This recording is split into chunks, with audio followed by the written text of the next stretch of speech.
Welcome back to Tito Dogs TV channel. So for today's video, maghahanap ako ng bagong window tint para dito sa Toyota Zenix natin. So pag nakikita nyo dyan, yan pa yung stock na window tint. So yung nakakabit dito na window tint is galing Casa pa yan. So original tint pa yan, galing Toyota. Free siya, so in-avail ko. Super dark yung pinakabit ko sa sides, and itong sa harap, ano naman yan, light. Yun nga lang, second na Toyota na namin to, na napansin ko lang kapag ka yung free tint ng Toyota, hindi ko masyadong type. So medyo madilim din. So akala ko medyo okay tong sa Toyota Zenix since medyo premium yung price nito. Pero yun nga, hindi ko rin masyadong nagustuhan yung tint nito kinabit ng Casa. So mag-i-inquire tayo ngayon, so maghahanap tayo ngayon ng tint service. So ang papakabit ko dito ngayon is yung nano ceramic. So na-try ko na yun before dun sa Vios. So okay rin naman siya. Yun nga lang, hahanap tayo ng, i-inquire tayo ng mga different brands. So try natin mag-check. Ang papapalit ko lang dito is yung front window lang and yung front na windshield. Yung likod, yung sa rear na door, window, iniisip ko hindi ko na siya papalit para lang makatipid ako. So sayang naman kasi. Pero ang pinaka-importante sa akin dito is yung harap na window and yung windshield. Kasi nga sa gabi, so ang pinaka-problem nito sa gabi is sobrang dilim. Wala ka halos makita. So delikado siya. Kaya iyon. So yun yung hahanapin natin ngayon. So sana makahanap tayo na magandang quality and affordable din sana. So samahan nyo ako ngayon. Alright. So anyway, maghanap tayo ngayon ng magkakabit ng window tint. Ngayon, pag nakikita nyo dito kung medyo visible ba.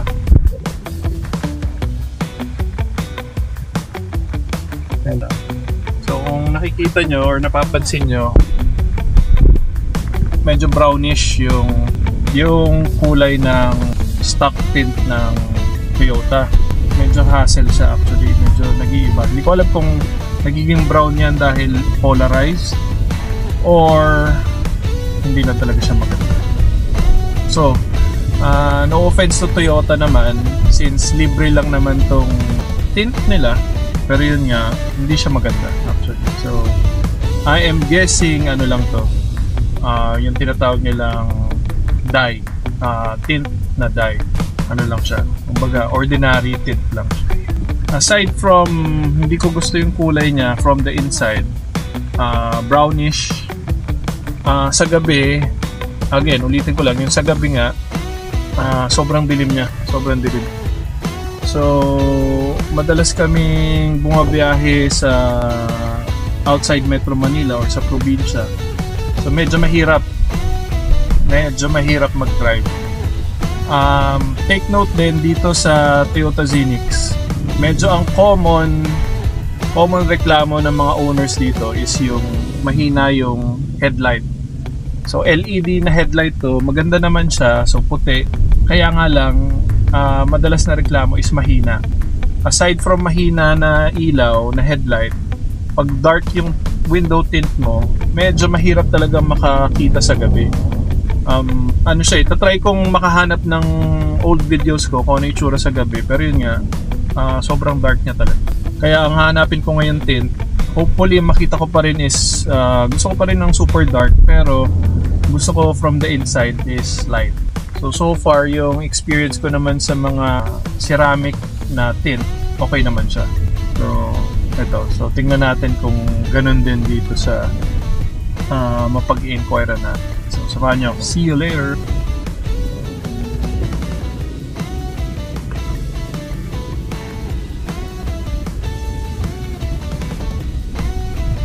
Okay, dito tayo sa natin. So dito tayo sa, pangalan nito is Prime and Shine. So tingnan natin kung available. Parang punuan sila. Inquire lang muna tayo.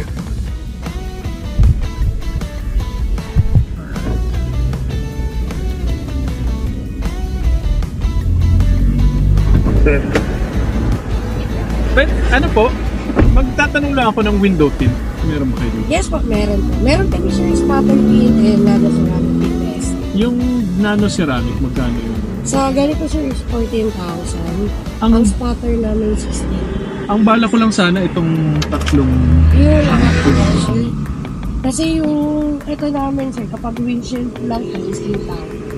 Okay. Kung possible, bigay na lang 1,000. So, ano na yan, nano ceramic? Yes, may nano ceramic kami sir, may spatter tint dito. Mas maganda yung spatter tint. Para makita niyo sir yung actual, ito po yung unit sir, si Mazda, naka-spatter tint and sinisan pa po. Okay, ginagawa. Sige, mag-ikot lang muna ako tapos balikan ko kayo if ever. Sige po. Ano yan? Papaschedule pa ako? Yes or? po, for schedule po. Kasi wala itong pagkano. Pero may installer kami ngayon sir. Okay. Just in case ngayon ko gagawin. Sige. Kaya din. Sige, anyway. Sige, basta yung if ever yung harap lang. Babalik na lang ako. Sige po. Thank you. So yun. So dito sa Prime and Shine, dito sa Phil Fernando, Marikina, 14,000 yung quote nila sa buong kotse. Again, so yun, so 14,000 yung quote nila.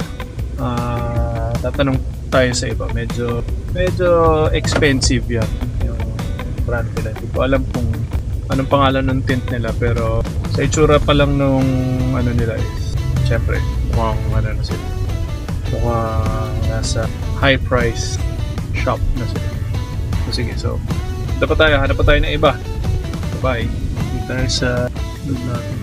Ang pangalan nito is Rebirth Shop. Yan natin.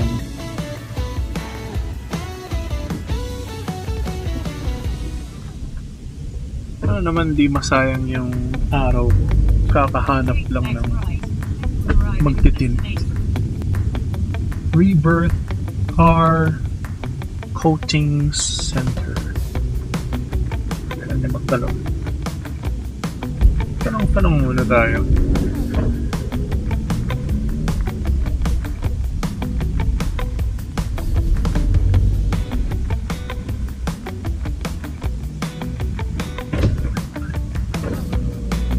Ay, sorry. Pwede mag-inquire lang. Opo. Sir. Boss, mag-inquire lang ako ng tint Yes, sir. para dito. Pero harap lang itong dalawa tsaka Ay, pag ano sir, pag hindi ko kasi buong medyo ano, pag mura kasi sir. pag magkano bang Ayun, kausapin nyo na si boss sir sa team. ay Boss, customer sa ano, sa team. Zenix Innova. Zenix Innova. Ang gusto kasi ni Sir Boss yung harap at yung dalawang gilid lang. Dito sa harap.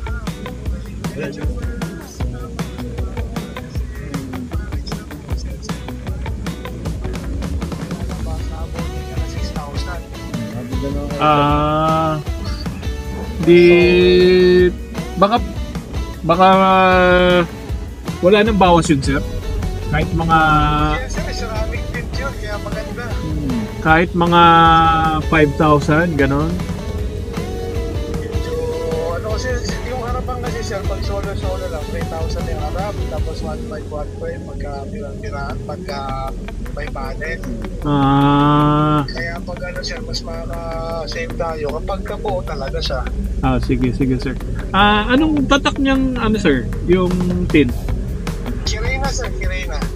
Ano yun? Japan Kirena, sir. Kirena. Sige. Sige po. Japan sir gamit natin. So, Sige sir.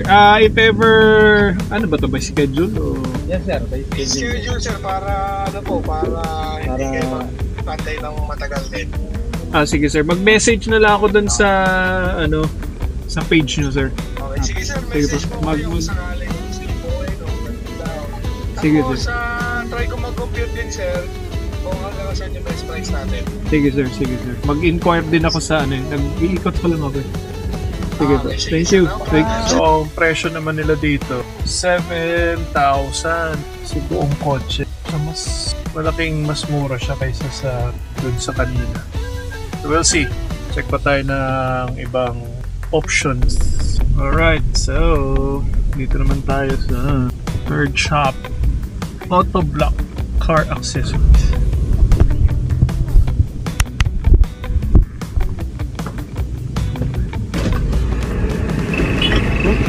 Mag-import na ako ng tint. Check itong harap lang sana. Isang buong harap na po. Itong dalawa. Kasama na rin po yung right lang po lang. Diba? Tamad na tamad akong bumaba. Ginawa nating drive-thru yung tint services. Yes. Bali po, 5 daw po. Itong bali tatlo. Apo, yan tatlong yun po. Okay. Anong ano yan? Nano ceramic tint po, Phantom po yung brand. Yan yung brand. Okay. Sige. Ano yan? Papaschedule o may available? Pwede naman na po kayo ngayon. Nandiyan po yung mga tinta rin po na. Ganyan ba? Wala nang discount ba yun, boss? Yun na yung pinaka niya, boss, kasi malaki to eh. Masyadong malaki yung ano niya. Sige, wait lang. May tatawagan lang ako. Sige po, wala. Balikan kita. Thank you. Yun. So, dito is 4-5. Nano-ceramic tint. Phantom yung brand. So far, ito yung pinakamura. Pero we'll see. Siyempre, depende yan kung maganda yung quality. So, yun. Abangan nyo na lang at papakita ko sa inyo ang finished product natin. Alright. So, tapos na tayo magpa-window tint. So, yan. So, pag nakikita nyo dyan, bago na yan. So, ito lang. Update ko lang kayo. So, ang ginawa kong window tint is yung mga windows, front and back windows. So, makikita nyo. Papansin nyo dyan. Ayan. So, ayan. Ano na siya, clear na siya. Kasi diba yung nireklamo ko last time is kapag gabi, o kahit sa umaga medyo dark. So yan, so makikita na to, ceramic tint na yan.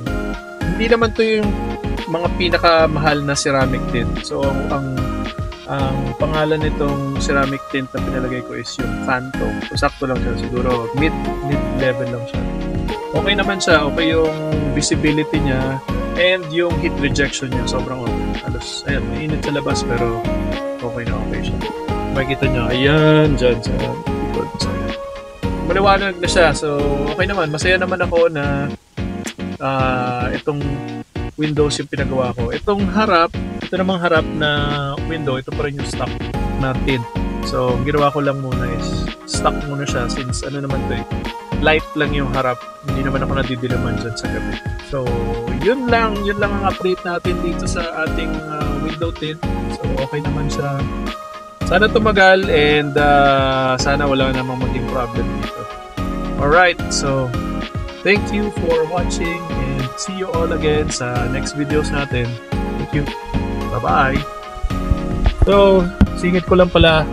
Dito tayo ngayon sa Tanay Rizal. So, pakita ko sa inyo. Nandito tayo ngayon sa 2+2 pares. O sa mga naghahanap ng pares dyan na mahilig pumunta dito sa Tanay or sa Marilake, so try nyo dito sa 2+2 pares. Alright. Thank you. Bye-bye.